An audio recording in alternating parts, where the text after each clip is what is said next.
Hey, explorers. I'm Katie Staples, your adventure podcast hostess with the mostest. Join me for travel stories, tips, and tricks to help you explore and make unforgettable memories. Follow along on Instagram at the.great.escape.podcast and subscribe to the YouTube channel so that you can be the first to hear new tips. Today, we're boarding a cruise ship, and I know what you're thinking, buffets and bingo. Well, buddy, buckle up, because we're talking glacier views, surprise wildlife sightings, and local lore. I've got a special guest joining me who just got back from an Alaskan cruise, and she's bringing the real talk, what shocked her and what she'll never forget. Let's dive in. Everyone, meet my friend Cinda Reeves. We met years ago through Keller Williams. Cinda, tell us about yourself. Well, I was born, no, I'm kidding. Let me talk about where I am right now in life, I guess. I've always been a traveler. I've always been an adventurous type person. I recently semi-retired. Can't really make it all the way into retirement yet. My husband's semi-retired, and so now we spend a great deal of our time playing golf and traveling and just having a good time.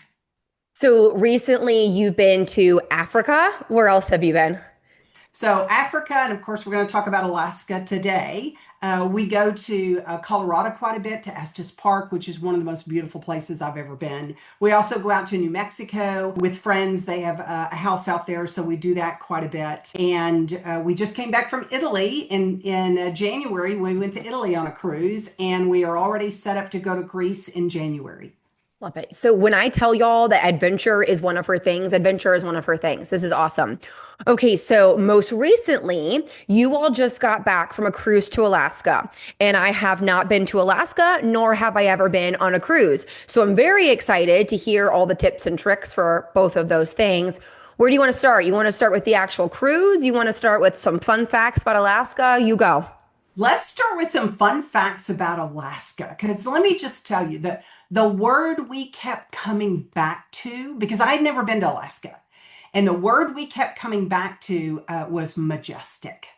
There was just no other word that we could come up with that would describe Alaska. I could not believe the beauty that we were seeing. And I've been to a lot of places. I've been to a lot of beautiful places. And this may be the most beautiful place I've ever been in my life. It was unbelievable.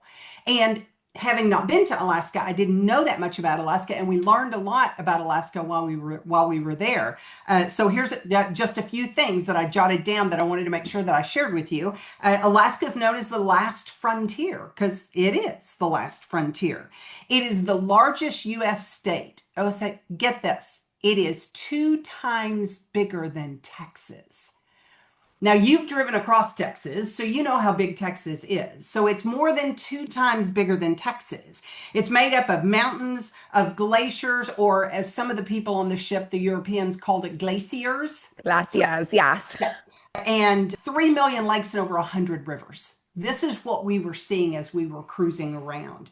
It's got more than 34,000 miles of coastline, and it hits 3 different seas. Its highest peak is Denali, and it is the highest peak in North America. So you could go hike that. Go hike that peak.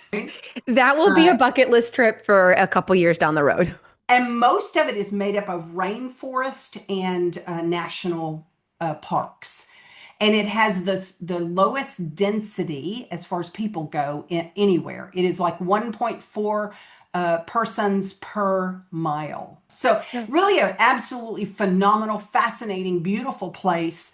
We learned a lot about the indigenous people from there, especially the Thinkit tribe. And so it was just it was an incredible experience. I'm super excited to hit that state. It's one of the 7 that I have left. Now, tell us about the cruise. So I've never been on one. So where did you leave? Where did you go? And then tell us about the ship. I've cruised quite a few times, and this is my second cruise on the Viking Cruise Line. Now, the Viking Cruise Line is a smaller boat. It's a smaller group. There are only 900 guests on the ship, which means that the restaurants are not crowded, the elevators are not crowded. I mean, it's just a beautiful experience. Very high level of service. Now, we've also been on Norwegian, which is a much bigger ship, and had amazing cruises on Norwegian as well. This particular ship, because it's a smaller ship, we had the two specialty restaurants, really, I guess three specialty restaurants. One is very big, and then you have the buffet. Everybody knows about the buffet. Right? No casino on this ship. They don't have casinos on Viking ships, very much so a difference. We were talking to a lady at lunch one day, and she was asking about our ship. They were there on another ship. And she goes, "And a casino?" And we went, "No." And she goes, "Okay, well, I can't do that." No, me Gotta neither. have the casino. Gotta have the casino. Music in several different places, music and entertainment. There's entertainment in the theater, live entertainment, absolutely phenomenal vocalist and band in the theater. And then we had classical music, a pianist and violinist in the atrium. They were amazing. We had a guitarist, a girl who played the guitar and sang in what's called the Explorer's Lounge, which is the front of the ship with all windows that overlooks where you're headed. It's just amazing. And then we had in the Tishoven, which is the club that's on the ship, we had the band and male and female vocalists that sang with the band, and they were fantastic. Nice. Love to go dancing in Tishoven. Yes. Remind me how many days and where did you leave from? 10. So 10 days. So we left out of Seward. So we flew from Dallas Fort Worth to Anchorage, and then we took a bus, which was almost 2 hour ride to Seward, and got on our ship. And we stayed the very first day in Seward. And so our first excursion was in Seward. That's the day that we got on a little helicopter, and I do mean little helicopter, and flew up to a glacier that you can only get to by helicopter, and landed next to the dog camp. So that's where the dog camp was, where they have the dogs that are training for the dog sledding, the dog mushing, right? Which is the capital sport of Alaska is dog mushing. So we got to go, we get to meet the dogs, we got to play with the dogs, we got to play with the puppies, and we got to learn to mush, which was really fun. So when the big race comes along in spring, then Iditarod? yes, the team that we got to ride with, that I got to mush, will actually be in the race in That's so April. cool. The actual musher was telling us, so you can watch and go, "Well, I don't know why he put that dog in the lead. It should have been the other dog." And, we could have our own thoughts about it since we now knew the dogs and had done mushing with them. So that was one of the coolest things that I've ever done. It was amazing. Then Cool. we had to take the little helicopter back down again. And it's a little windy up there. Right. Are you like this the whole Uh-huh. time? Ah, Uh-huh. We're like, first of all, we go up and we go backwards first. And I went, "Oh, I wasn't expecting that." And then we're kind of going, flying around in the wind up to finally land on the glacier next to the dog camp, which so when was you left phenomenal. Seward, where did you go after that? The locals call it Valdez. It's spelled like Valdez, but they call it Valdez, and that is where the Valdez oil spill had been. Mhm. So that was interesting to go there. We went through a couple of museums that kind of told us the history of Valdez, about the spill, but even more about the beginnings of Valdez and the importance of it, and the fact that it had completely been wiped out by earthquake and tsunami, and then they rebuilt it a little bit further down the coastline, and they rebuilt it. And it's all about the resilience of the people. So then we were cruising. We had a day of sailing, and part of that sailing includes going by the Hubbard Glacier. The Hubbard Glacier is one of the largest glaciers there, and it's like a wall of ice, and it is just so interesting how blue it is. You see pictures and you kind of think maybe they've been altered a little bit, and yet you go up to it and it is just so bright blue because of the way that the light reflects off of the ice. The ice kind of pulls in the red rays, but it reflects the blue rays back. So you see this wall of ice that is just the most gorgeous color of blue. So weather. Okay, so it's unfair for me to talk about weather in Alaska because it rains in Alaska pretty much almost every day, right? It's cloudy and it rains like every day. That's Alaska. We were there for 10 days, and it was sunny and high 50s, low 60s every day. It was absolutely positively gorgeous, and everywhere we went, they said, "Oh, this is really unusual. Oh, this is really unusual." And the whole time we were there, it was just, it was magnificent. So we had fabulous weather. So it allowed the ship's captain to get us really close to that Hubbard Glacier. The ship before us was not able to get close to it. There was too much ice in the water. And so they weren't able to get close to it, but the weather was so much better for us. We got to go really close to the glacier. So that was a lot of fun. So if you're listening and you're planning on going to Alaska, it is not normal for you even in July to have highs in the upper 50s, lower 60s. Okay, got it. We went in July on purpose. So I researched and found out that if you're going to go, then end of July is the best time to go. The salmon's running, and we'll talk about that in a minute because that was really important to a lot of our wildlife sightings. So we went at the end of July purposely. It's not usually so sunny. It usually rains every day for a little bit. You know, they always tell you to plan for the rain, and we were planned for the rain, and yet we had no rain. So then we went on to one of my most favorite places, and it's the Icy Strait Point. So it's this little community, and it's of the Thinkit people. That's the indigenous group that still lives there. They have like recreated a community there on the coastline for you to go through and to walk through and to experience. It was very educational to be able to go through that. And that is where we took our excursion into the national forest and went bear searching. You intentionally went bear searching. We intentionally went bear searching. Okay, say more. So we were on an excursion, and here's side note. Everywhere we went, the people that worked like the excursions and so forth were young people from college, 20-somethings. People that drove our buses were like 20-somethings. And so I was fascinated by this. And I'm like, how did you get to Alaska? And they're there just for the summer for summer help. And I'm like, well, how did you find out about an opportunity in Alaska? They go to their schools, they go to the colleges around the country and recruit young people to come and work summer help. So we had a young man that was our guide that was taking us on this bear search, and we were going down to a river where we would have two different platforms that we could watch for bears. And he was on the radio calling ahead to the security people, asking if it was okay for us to advance because the security people are in front of us and they have guns, so that they could make sure that the way was clear and that we would not be in danger if we went further along the path. So we get to the platform and we're all standing there watching, the river. All of a sudden, here comes a bear. The bear comes out and then he's running down the river. He's just running. And then he sees the salmon because the salmon are running. And they weren't really running the week before, but now the salmon are running. And so all the bear are coming out to eat. And he's running along, chasing after the salmon. I mean, it's the cutest thing. Me, I wanted to go pet the little bear, right? And it would grab it, and then it would go off into the brush and it would eat it. And then it would come back and it'd do it again. And then here comes another bear. So they're not out there in the river eating. They like take it out to their own little private area. They take it to their private little dining area and have their dinner, and then they come back and they catch another one. So we were watching two bears go through this process, and it was just the coolest thing ever to watch and to see live in the wild, watch them do that. We left there and we went to Haines, little bitty place. We actually ended up taking a ferry from Haines to Skagway. Bigger ships stop in Skagway, but because we're smaller, we can go to the smaller ports. And then in Skagway, we actually took a bus and drove the entire distance of the Klondike Highway, which follows the path that all the gold rush people, came and followed and looking for gold. And so we took that all the way up to Canada.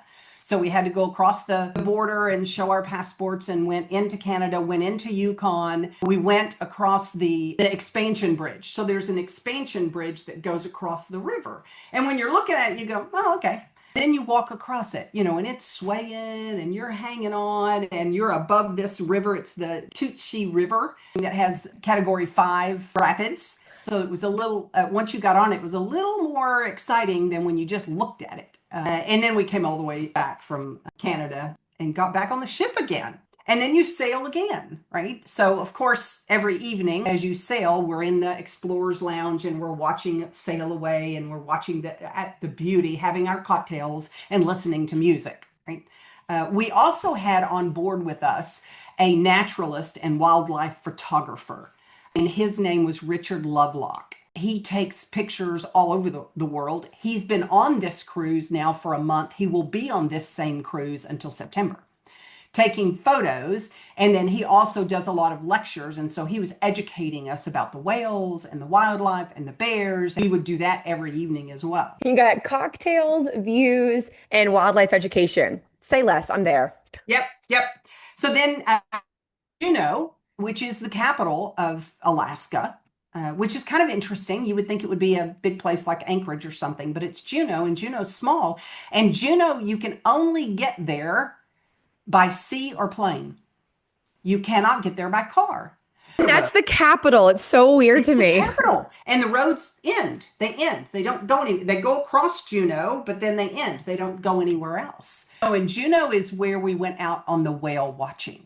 We were watching the humpback whales, which are prevalent in there. And again, salmon's running, so whales are there feeding.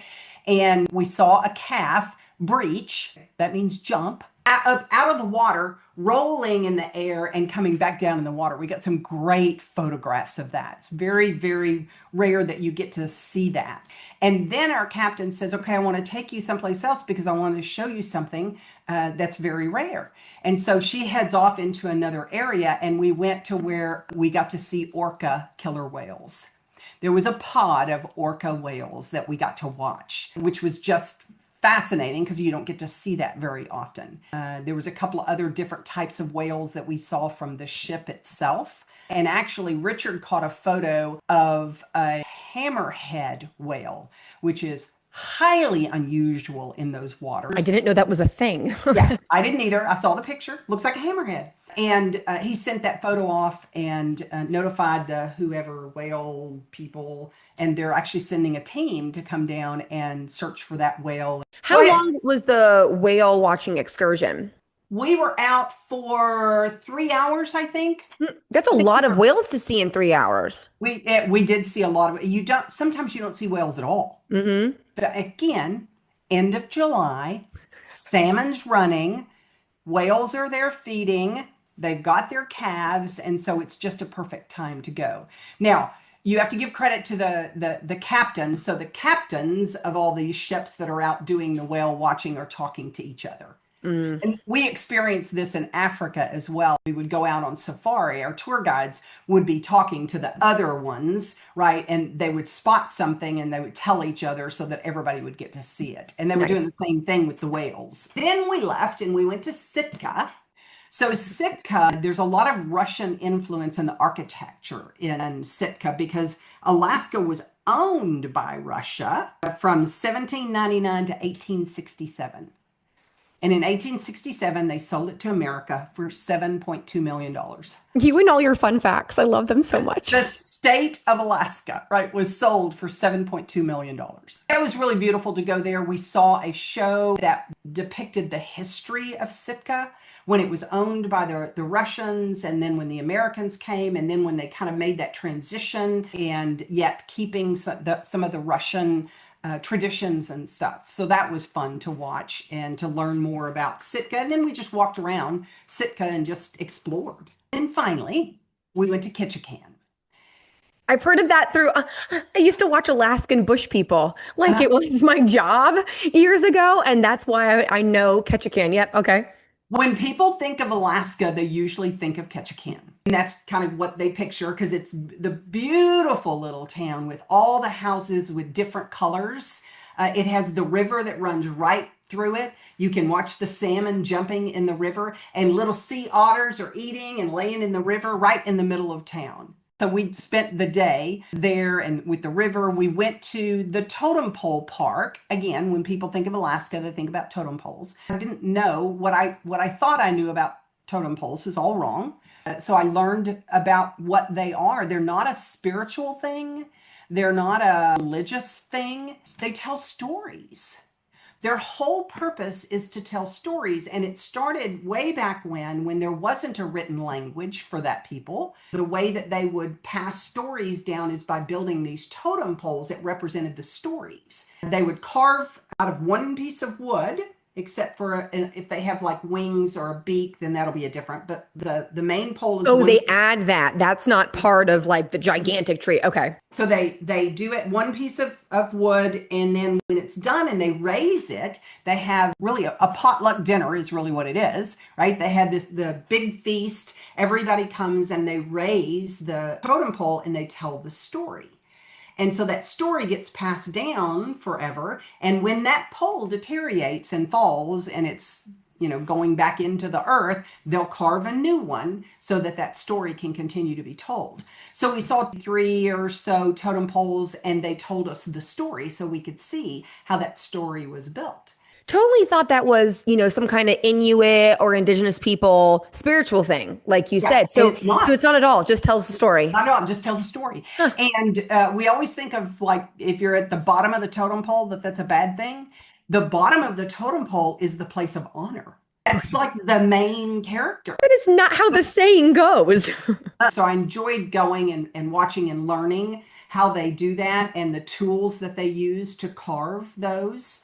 They're very expensive, by the way. If you'd like to own one, they're very, very expensive. I mean, The it can be carving tools or the totem pole? the totem pole. Okay. Like I can't remember how much they told us per foot, but one particular one that we were looking at was probably about $700,000.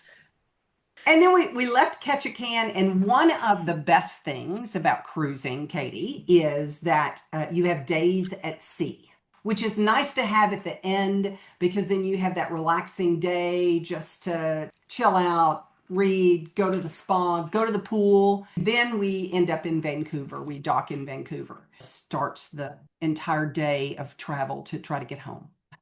Okay, so you basically went up Seward, Anchorage, Juneau. Seward, it's down. We were going south. So Seward and came down to Vancouver. Love that I clearly know the geography so Yeah. well. Okay, Yeah. so you started in So we Seward. started Seward and came down to Vancouver. So It's a you were on long a way. one-way cruise. Yes, one way cruise. One way. Ah, okay. I've always heard of cruises being like, the round trip, like the same port for start and finish. Okay, interesting. If you were going to be going on a cruise, whether it's Alaska, whether it's with Viking or not, give us some tips for what would you do again? What would you make sure to have someone look out for? Give us the cruise tips. So you really want to research because if you're going to go and you're going to spend that kind of money to do that kind of vacation, you really want to make sure that you see the things that you really want to see. Mhm. So you want to decide where you want to go, and then you want to decide what ship or what cruise line that you want to go on because they're all very different and they're different experiences on different cruise lines. And so there are some that are more geared towards children, and so you've got all the water parks and you've got the race car driving and you've got all the games and stuff there. There are others that are more geared towards adult. You've got the casino. You got to decide what experience that you want because it matters. The ship matters when it comes to an ocean cruise. If you're on a river cruise, the ship doesn't matter. I mean, it matters what cruise line you go on, but it's not about the ship. You don't have the entertainment, you don't have a theater, you don't have a spa, you don't have any of that on a river cruise. It's about your destinations. On an ocean cruise, it matters the ship that you're on or the cruise line that you go with. So you want to research the place that you want to go and make sure that you're going to see what you want to see.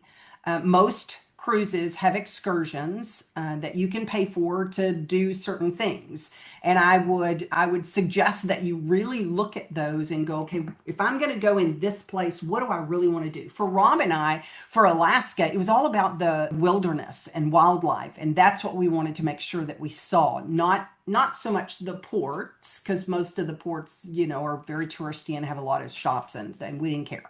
We want to go out into the wilderness. We want to go out and see the wildlife. That's what was important to us. When we went to Italy, we wanted to make sure that we saw the things that we wanted to see specific to the ports that we went to. And there were certain things that were of historic value that we wanted to make sure that we saw. So we would pick and choose the excursions that we would want to do. You really have to research. You don't want to go to places and ports and stuff and miss out on something that's important to you. And what about like Alaska specific tips and strategies? Okay, so if I was going to do Alaska again, which I would do Alaska again in a heartbeat, it was just magnificent. Even though I'm kind of a 10-day girl, I would go, I think, to Anchorage, and I would stay in Anchorage and I would take the train all the way up to Denali, all the way up to Fairbanks, and back down again before I went to Seward and got on the ship. Now, if I was going the opposite direction, Vancouver to Seward, then I would do it at the end. I would have tacked on another day or two in Anchorage just so I could take the train because you're more inland and you just see a little bit different. It's all just rainforest and national parks. It's just amazing. Rivers and lakes and glaciers, and it was just amazing. But I would love to take the train. And I was thinking about you while we were there. I'm like going, Katie really needs to just get in Sheldon and drive Sheldon here and just spend the entire summer in Alaska and just go into all of the national parks. Now, it's very expensive. A gallon of milk is like $9. In Icy Point, I think it was closer to $20 for a gallon of milk. I mean, $20 US. yes, very expensive.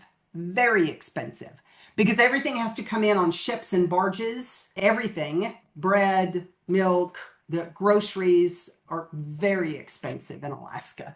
And yet, you should jump in Sheldon, you should drive up there, and you should just spend the summer in Alaska. Okay, say less. What were the wildlife sightings you saw? I know the bears and I know the whales. There were a couple others though that you had mentioned. So bald eagles are everywhere. They're pigeons, because they're just sitting everywhere. So we saw so many bald eagles, beautiful, beautiful bald eagles. And we saw sea lions, we saw sea otters, we saw puffin, which is a particular type of bird, which was a big to do. I didn't realize they were in Alaska. Yeah, we didn't see any wolves and, and we didn't see any caribou and we didn't see any moose. And those are I'm all there as well.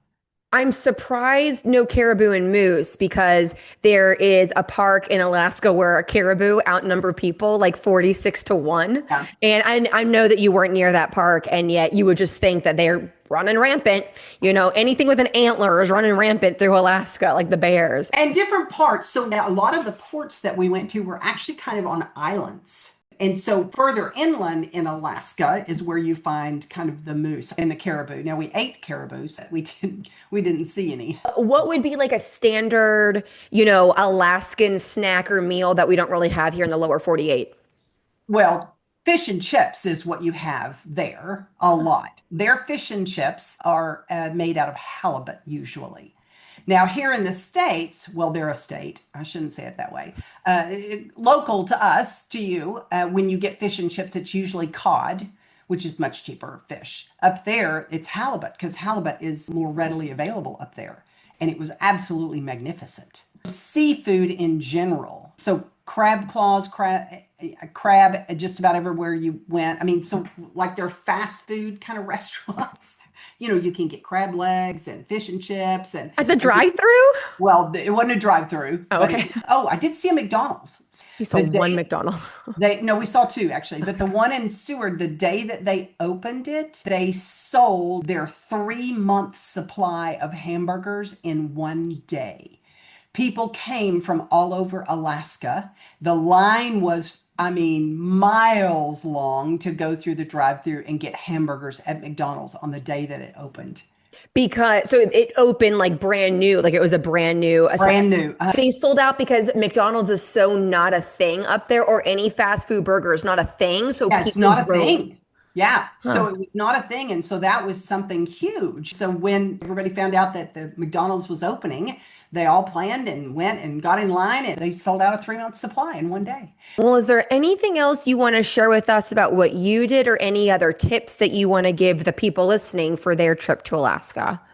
The one thing that I would say, because it's been on my bucket list for a long time, and we finally made the plans and went. And I would say go. Don't wait. Go. It is absolutely worth the travel time. It was worth the expense. It was worth the time to take to do it. It was just unbelievable. I would love to go back to Alaska. Well, hey, put it on the bucket list again to go do your train ride up to Fairbanks. Well, Cinda, thank you so much for sharing everything about Alaska and the cruise and the wildlife and the different excursions or activities. I appreciate it since I haven't been able to go yet, and I know everyone else listening will take away a couple tips too. I appreciate you. Well, that's it for cruising in Alaska. Have you been there? What's your favorite place? I would love to hear from you. Find me on Instagram at the.great.escape.podcast and send me a message. And don't forget to hit subscribe so that you can follow along and dream big for your journeys on The Great Escape. See you next time, adventurers.